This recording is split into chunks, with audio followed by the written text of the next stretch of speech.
What's going on, people? It's Gunsurvivor from NextGenTactics, and I'm going to be showing you some search and destroy tactical style. And I'm going to go over these points again and again and again. And you'll notice that Bentley's going to be gaming with me quite a bit in these. A lot of times it's going to be just Bentley and myself. And the reason why I'm doing that is Bentley has a playstyle that's very similar to Spider Bites. And which brings me to the point where I'm going to bring up over and over again, which is that the style that I play is very complementary to a rush style. You need to have someone such as myself holding back on the outskirts, which allows the rushers to move forward without having to worry about getting flanked, without having them to worry that someone's going to break the line or whatever. And I don't care. I always take that role, and I guarantee you, if you guys take that role, if you have two people, you and a buddy want to sort of start playing search and destroy strategically and start getting a lot more wins, I promise you that if you guys each take on a role, one takes on a role of a tactical gamer, like a tactical position like with myself, and the other person takes on more of an aggressive rush style, and you could see these things here, the positions I take are, they don't just, there we go, hold on, we got one more dude.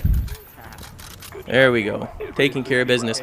Those positions that I take are not suspected, in many cases are not suspected by the actual enemy, the other opposing team, especially the position at the very top there. It's risky, but many times it pays off, because what happens is the enemy's going to rush around the top there thinking, you know what, they've got to be inside. In many cases, people, when the bomb is planted, many times they're going to camp. Shut up, Bentley. Just kidding. Anyway, a lot of times they're going to be camping very, very close to that bomb. And so the enemy tends to friggin' rush it and throw spam or stuns, flashes, whatever.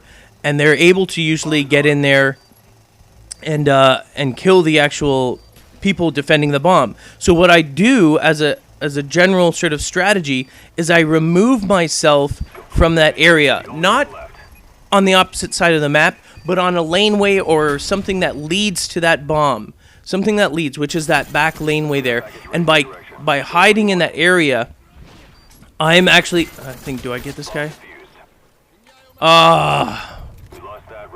Damn you and your daily double. I mean, I was kind of stuck with the RC, and then...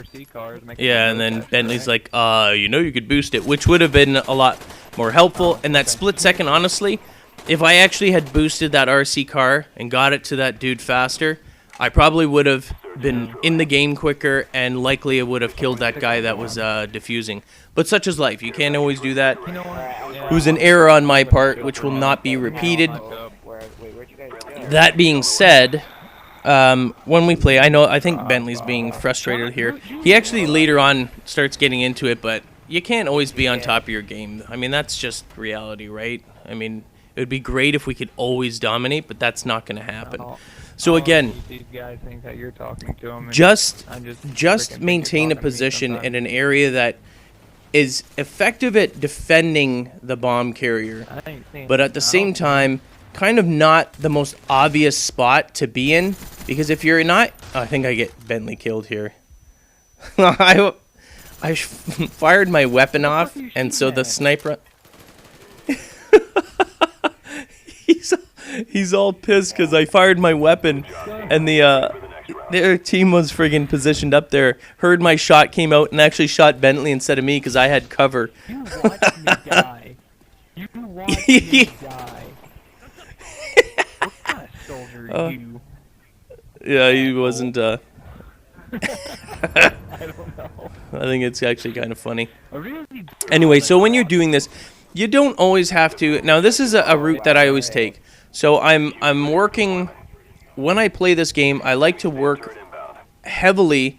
On creating a very, very effective strategy for one particular website, for one particular bomb site. And the reason being is, the more that you always attack one particular bomb site, the better you're going to get at knowing where the enemy comes from and how they approach it.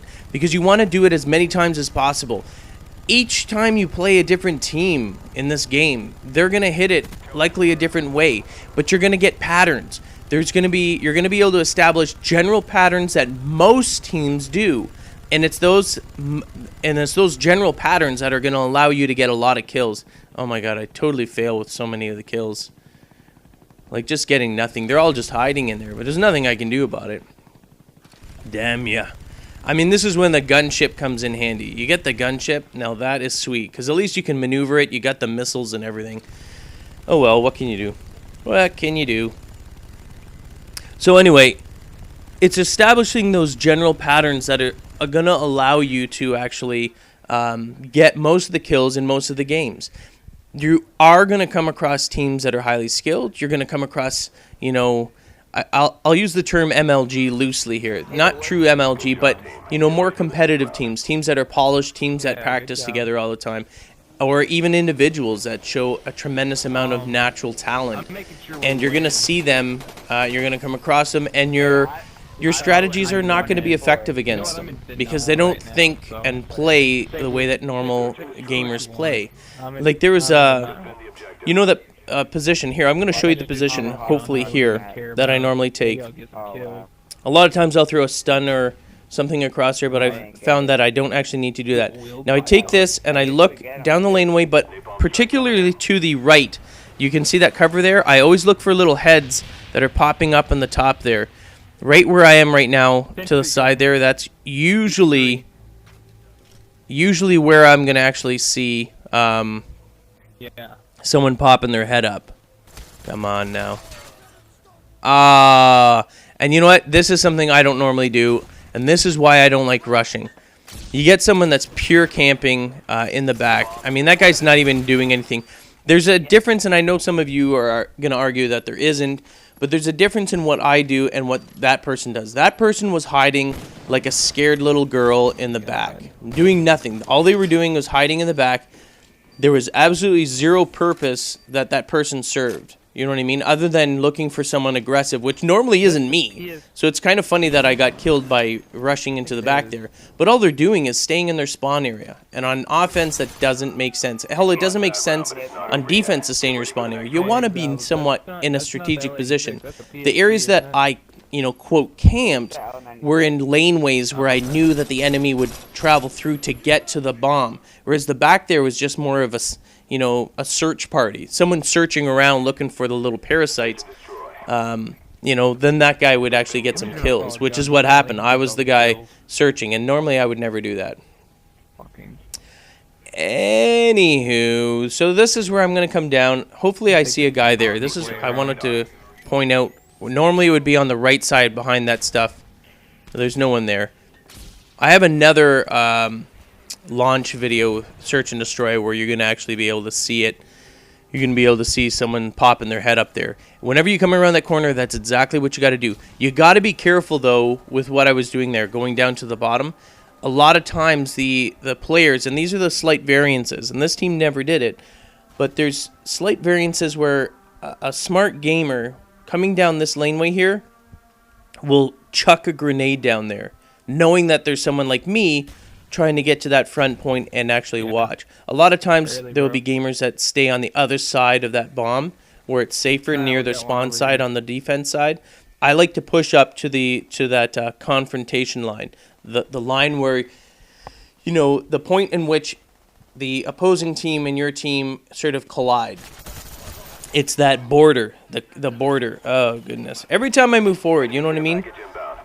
This is why it's those instances, and I remember them all the time. I'm like, okay, every time I die, not every time, most of the times when I die, it's me pushing beyond that border.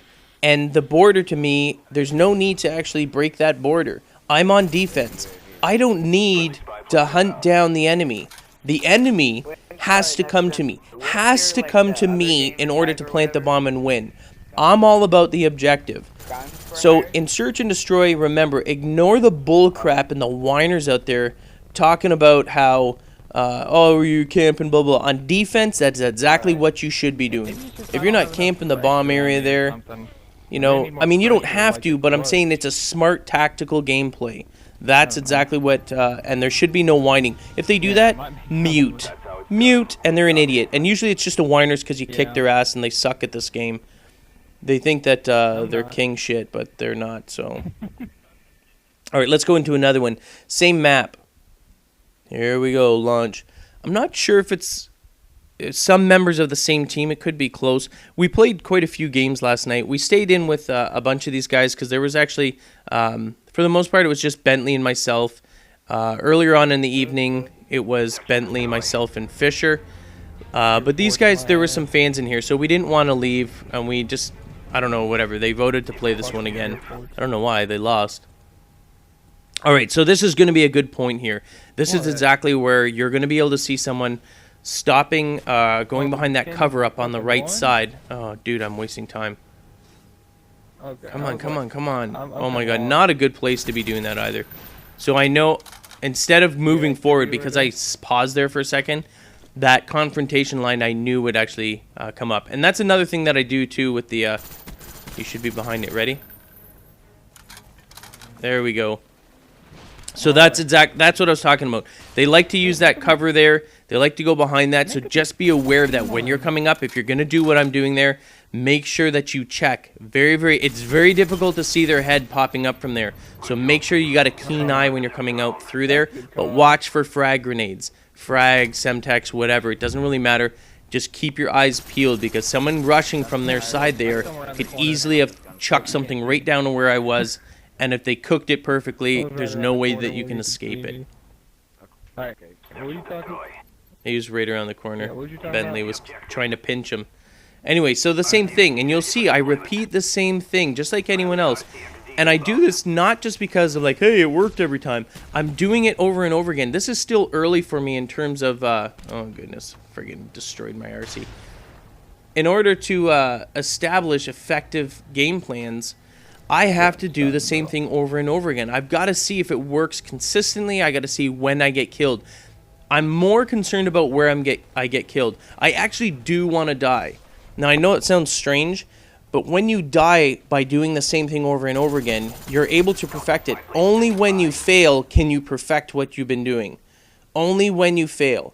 If you fail at doing something, remember how you died. And by remembering how you died, you can change your game plan slightly and adjust it so that the next time you can compensate for someone potentially doing that.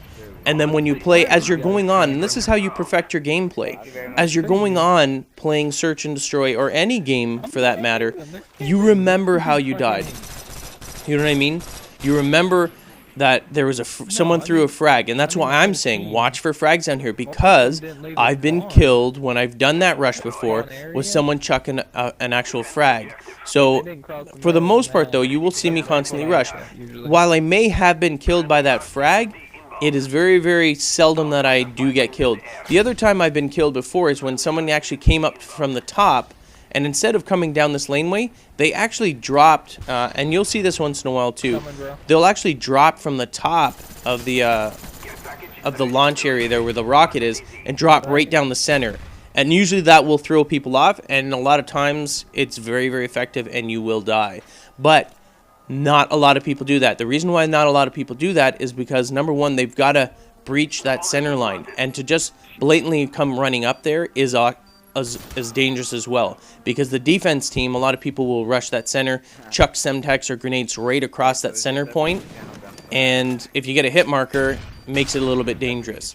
So it's not very often that they do it, but just be aware that they can do that. If someone's a good rusher with an SMG lightweight marathon, they bolt for that center and drop down where the rocket is from the top. It's very, very effective if you can get to that point at killing the people. Well, you can't win every round. And you know what? It would be fun if you did. You'd get bored. It's nice to get wins, believe me. But it's more fun if you come across a team that really challenges you. You know what I mean? A team that puts you on your toes where you're like, whoa, I gotta struggle, I gotta go into try-hard mode, I gotta play smart. Those are the teams that I love playing. That's also why I used to love playing GB's more competitive gameplay as well. Those are the times where you're like, alright, this isn't a joke, these aren't pub matches, these aren't scrubs, these are people that want to win as badly as we do. And those are the games I absolutely love. Now, I haven't played them. I don't know if I'm going to be playing them in the future, but nonetheless, here we are. Now, there's something I believe in this one here. Oh, this guy. That was Exiled Raw, and from what I could see, he seemed to be a pretty skilled sniper. He was able to kill, I think this is Bentley, and watch this. I think he does either a quick scope or a no scope. You can friggin' hear Bentley whine about that one, but he nailed myself with a pretty good scope. And you guys know as well as I do, in Black Ops, sniping is not easy. I'm not a huge fan of constant no-scoping or quick scoping like they did in Modern Warfare 2, but I truly and honestly think that they went overboard with nerfing sniping in Black Ops. So hopefully they fix that. I've heard rumors that they're going to improve the sniping, which they should. I mean, I'm not a sniper, and I really, truly, and honestly hate people that just constantly quick scope because they think that they're like king shit. But they totally nerfed, went overboard on kiboshing the snipers. I mean, I want everyone. I mean, people enjoy sniping. They should be allowed to at least pull off a quick scope when necessary. More quick scoping to the point where it was in Call of Duty 4. There were quick scopers there. But it wasn't abused or anything like that. It was just more skillful. Oh, the death machine, or as we like to call the Terminator machine. Now, hold back on the on using it. Number one, I wanted to make sure that I had something like that for the last round, not necessarily to get the best and epic finish or whatever, which I do. Oh yeah, I unleashed the Terminator on him. Oh, it was so nice. It's so nice. And it's coming up really soon. Yeah. But I wanted, to be quite honest, it's not the most effective kill streak to have in Search and Destroy. I mean, you'll light up like the 4th of July, fireworks going off when you're using this thing. It's just friggin' beastly. So it's not very stealthy in terms of, and you're so slow, man. Oh my God, you're like a walking tank, for God's sakes. Again, here you're seeing me, although I have it, I mean, we're getting low on personnel, let's just say. When you're getting low in these sort of cases here, you kind of got to hold back, especially, you got to change your gameplay. If you've got the other team is extremely aggressive, I welcome it. And I don't care what people say. If you got a team full of rushers on the other side, play smart. You know that they're going to rush, throw some claymores down. Have your team throw some claymores down and set up in tactical position. Cull the herds, which I mean thin them out. If you've got known rushers, it's very easy, at least in my experience.